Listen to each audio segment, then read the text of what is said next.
Hello, let me introduce myself. My name is Justyna and I have been a teacher of English for almost 20 years in Poland.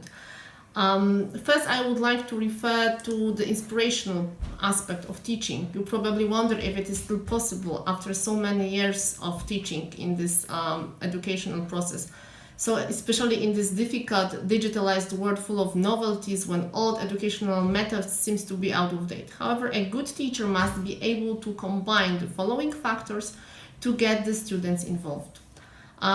These are creativity, hard work, motivation, and reflection. Every day I try to keep my students involved in the right pace, remembering about the daily lesson routine, so homework, check, presentation of new material, presentation, practice and production. We revise vocabulary using a special internet site when I introduce new vocabulary every week.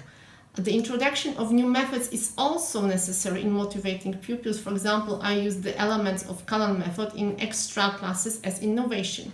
International cooperation with friends from other countries is also important. We did one communist program in our school.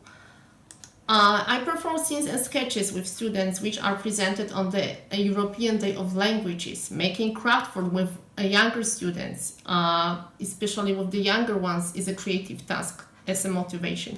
However, the psychological factor is valid here, as every student must feel secure, accepted, and then inspired to take part in this didactic process. Sharing knowledge with younger teachers may be also inspirational. That's why I write articles to methodological magazines.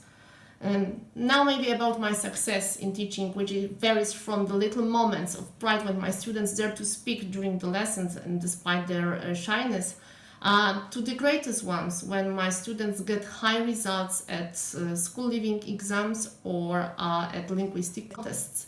I feel also proud when they come to me and tell about holiday communicative situations, or when return after a few years as teacher students and lead lessons in my presence. So, however, the most unforgettable success was when one of my students with dyslexia problems managed to pass the oral and written part of his school leaving exam in the secondary school.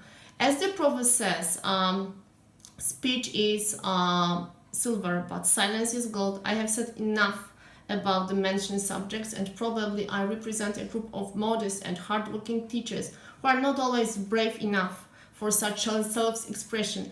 For me, it is the milestone in my teaching career. Thank you.